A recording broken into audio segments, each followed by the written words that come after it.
Go to danpatrick.com, click on the Spirits tab, something really special there that's been 10 years since it was last available. Go to danpatrick.com and find out. 877-3DP-SHOW. Email address, dp@danpatrick.com. Twitter handle @DP-SHOW. DraftKings just sent me the Stanley Cup odds to win it all. It's the Hurricanes, Oilers, Stars, all closely bunched there with the Panthers and the Maple Leafs. PK Subban, he's an ESPN analyst and former defenseman, played 13 years in the NHL. Second round action on the mothership, doubleheader at 7 Eastern, Panthers, Leafs, then 9:30 Stars against the Jets. And you can catch PK tonight, pregame coverage on The Point at 6 on ESPN2, ESPN Plus, and in studio in between periods there. Great to have you on, PK. What kind of mood do you think Toronto is going to be in tonight when they face Florida? Well, they'd have to be in a pretty good mood. You know, you're up 1-0 at home, still at home, playing in your building again, and you know that you maybe didn't play your best game in game one. I think they had a great start, but maybe not the best finish. So coming into game two, they should feel pretty good about where they're at and playing a full 60 minutes. But you had an incident where, you know, your goalie takes a elbow to the head. He's throwing up. They take him off. Like, you guys, you know, police your own sport here. How does Toronto stay in the game, an important game, while you still send the message to maybe the most physical team in the NHL? 100%. And I think that the best way to send that message is in between the whistles and shift by shift. This is going to be a long series. There's going to be ups and downs. As a player, for the most part, leave the media and all the quotes and all that stuff to the fans. As a player, you got to stay focused on what you need to do on the ice. And let's be honest here. Nobody knows that the symptoms that Anthony Stolarz that we all witnessed on the bench were from that hit. I think a lot of people believe that maybe it was from something else, maybe a sickness or from the prior shot due. But that all being said, no one should be speculating on what the injury status is of Anthony Stolarz. And make no doubt about it, based on the incident outside the crease, or just inside the crease, rather, this was not a significant enough play for this to be anything. This is just playoff hockey, and both coaches are doing what they need to do to maintain the edge. Explain to me, we talk about goalies standing on their heads, like they're going to stop everything. But why is it in that moment we have at least one goalie every playoff, a Stanley Cup final, where you go, I'll be damned. Like he's winning a series, winning a Stanley Cup championship. Yeah, for sure. And I feel like it's goaltending has become more and more important every year. And it's always been important. You know, playing hockey, it's the ultimate team sport, but we have an individual position that can really dictate whether you are a competitive team, a contending team, or you're not even close. And without a good goaltender, you're probably not getting too far in the regular season, let alone the playoffs. So when it comes to playoff times, we're seeing the best goaltenders, on the most competitive teams going at it. And, we're seeing that every night. Now, what we're also seeing is a lot of contact in the crease. A lot of that is due to because players are doing whatever they can to disrupt any groove that the goaltender might be in. Any rhythm that he might be in, you want to disrupt that by flash screens and getting physical in the crease. Well, sometimes that boils over. Sam Bennett's going into the crease. Yeah, I know he says Anthony Stolarz is his buddy, but he's going in there. If he makes contact, I mean, no one's upset about that. And let's be real. If you hurt the number one goaltender, if a third or fourth line guy runs, and this is something that we got to talk about in hockey, is all it takes is one player to say, you know what? I'm going to go in there and, whatever happens, happens. But, you lose that player for a couple games. That's one thing. But losing your number one goaltender for the playoffs is another. And, I've been on that side, right? When we lost Carey Price against the Rangers in the conference final, that was the end of our run. So they're trying to protect the goaltenders the best that they can. But that play on the crease wasn't anything to gawk at. Wasn't anything too crazy. What's it like to fight somebody and then he turns out to be your teammate at some point in your career?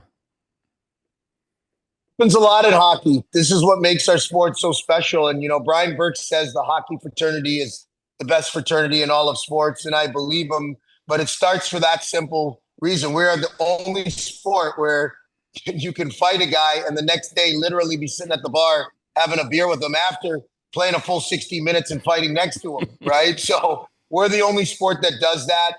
It's about honor. It's all about your teammates and team first, and the willingness to do anything for the team. That's what fighting really is in hockey. When do you start fighting in hockey? At what age? Or is it acceptable? Well, I mean, oftentimes now, because we're in the world of social media, I get all these reels and these tweets at me every day of like these little 9-year-old kids having brawls on the ice in different parts. And like, this just happens in hockey. It happens all the time. It happens in all sports. But it's funny to me when I see the little kids doing it in hockey, because they're watching everything on TV. But, I'll keep it real. People talk about our sport the time. They don't talk about the respect in it. There's a lot of respect in it. And they talk about it a little bit, but not to the degree that they probably should. And the level of respect in the game of hockey is, I think it's unmatched in any other sport because of the physicality and the danger in our sport. And when you talk about fighting, there's such a respect in regards to fighting that if you do it the wrong way, you're going to have everybody, including your teammates, not happy with you. So, that's the respect that fighting sort of garners when you drop the gloves. We all know it's something that you have to be willing to do, and not everybody's willing to do it.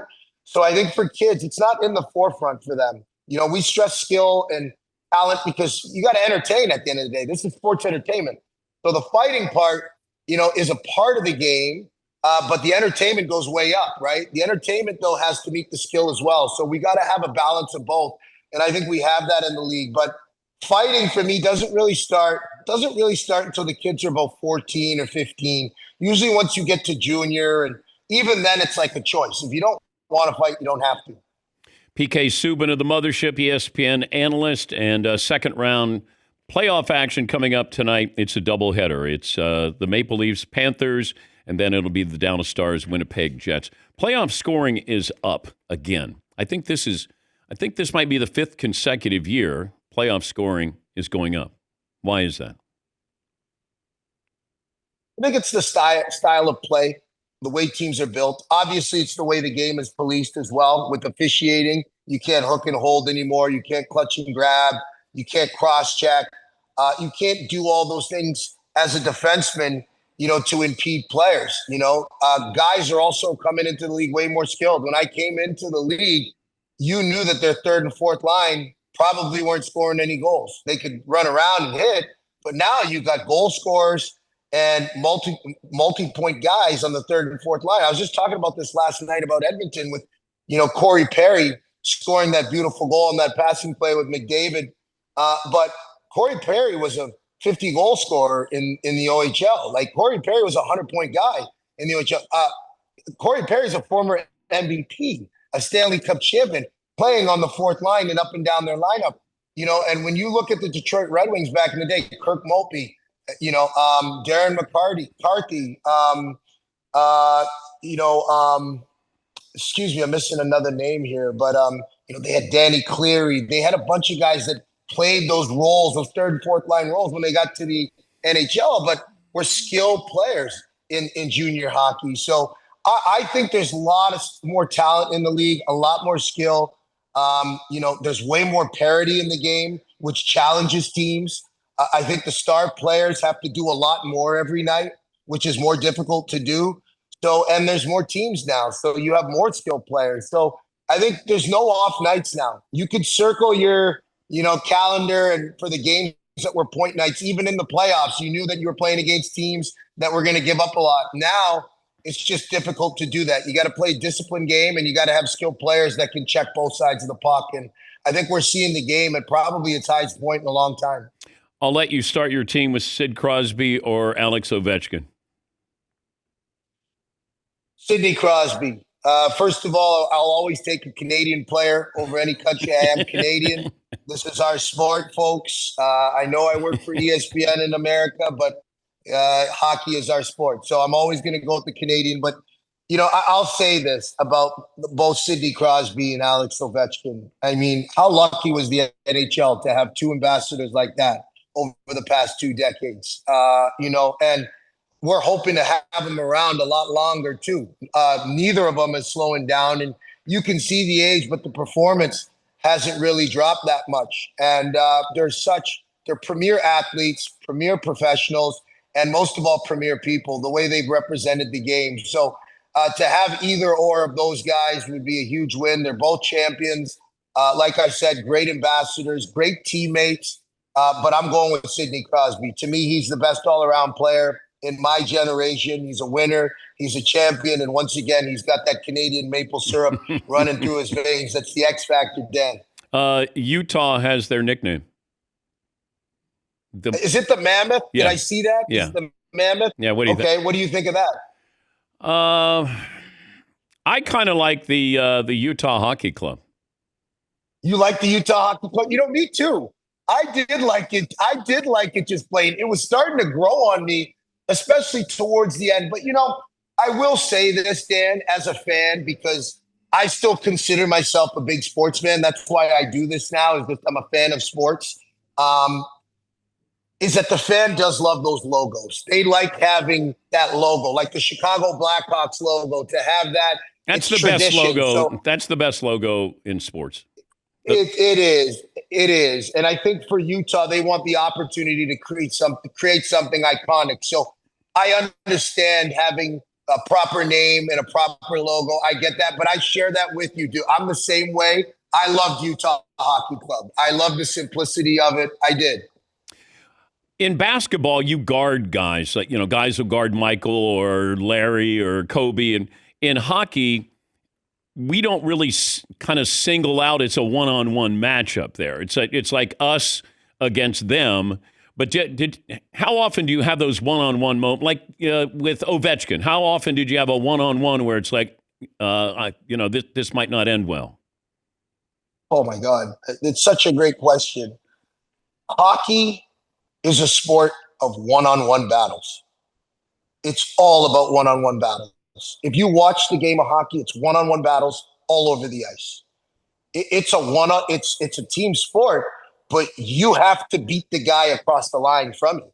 So when we line up for that face-off, there's the centerman. He's got to be better than the centerman. The winger's got to be better than the wingers, and the D got to be better than the D. And I know who's on the other side. I know when I'm playing Erik Karlsson, Drew Doughty, Cale Makar, Victor Hedman. My job is to outdo those guys. So it's individual. This is competition. It's pro sports. So it's very much one-on-one. And that's what we want. We want our athletes to take it on. And part of my responsibility as an ex-player now being on the broadcast is to bring those battles to the forefront for the audience and people watching to see and participate in, because you don't have an opportunity to hear what the players are saying on the ice all the time, or on the court or on the field. You don't always have the opportunity to know that there's bad blood or that these players have a history. So it's our job as the analysts and the talent on air to paint that picture of the story. And last night we got a good glimpse of McDavid and Jack Eichel going back and forth. But in my time, it was, even when I came into the league, it was more rich than that. And I think that hockey is now starting to take ownership of those one-on-one battles. We saw it at the Four Nations between Brendan Hagel and Matthew Tkachuk. And we want to continue to build on those storylines. And I think the players are buying into it, and it's really helping our game. Is there anybody you could see that you might still want a piece of, like just in regular life? That's a great, great question. Let me see. Which guy would I want a piece of? And I don't hate, it's not that I hate him at all. I love him, but I'm going to tell you why I would want a piece of him. And I don't even know if I'd do anything if I had a chance. But let's just say I had a chance. It'd probably be Chris Kreider, because, my best chance to win the Stanley Cup with Montreal was that conference final when he collided with Carey Price. So, every Montreal Canadiens fan and every player on that team shares that same view with me, Chris still maintains that it was an accident, and I believe him. But let's say you're at Starbucks, and he's in line at Starbucks, and you see him. You wouldn't cross-check him. You would not. No, I wouldn't cross-check him. No. And I feel even bad throwing him into the mix like that. But no, I wouldn't, because, it's no one's bigger than the game. even me. And even though that may have been my best chance to win a Stanley Cup, there's a lot of guys out there who dream about winning the Stanley Cup. And there's a lot of guys who have before me and didn't get a chance to win one. So, I never take myself too seriously when it comes to other people. It's about the game. So maybe I'd throw a little elbow, like a Messier elbow to the ribs or something like that. Maybe I'd hit him with one of those. Messier looks like he could still play. Oh, I mean, don't take this the wrong way. I mean, he is my teammate and I work with him, so I'm going to pump his tires on air. But he could probably be on the front cover of GQ as well. He's a good-looking guy. I haven't met a woman yet who doesn't ask me about Mark Messier and what his whole treatment regime is and how he keeps his skin so nice and all that. I'm like, guys, I'm 35. What about me? Like, black don't crack. Come on, give me a break. Mess is taking all my shine, but no, he takes really, really good care of himself, and he's a happy guy. I also believe this: as time goes on, if you're a happy person, it shows in your energy. And there's nothing better than I love to do at work. It's a Super Bowl if I get a laugh out of Mess because he's got that big grin and that big laugh. It's just fun to see him laugh. So. No, he takes good care of himself, and he does look like he can play. I went on the ice with him in LA for that charity to raise money for the fires. And I told him right away, like, his presence on the ice, now I know why they call him Moose. I know why they call him the Moose now, because he's just so big, and you could just feel his presence. And it was pretty cool to touch the ice with him in LA. Great to talk to you. Hope you're doing well. Thanks for joining us. Thanks, Dan. Hope to come back on soon, man. Thank you. Thanks for having me. PK Subban, Mothership, played 13 years in the NHL. You got a doubleheader. You got the Leafs and the Panthers, and you got the Jets and the Stars. Last call for phone calls, what we learned, what's in store tomorrow, right after this.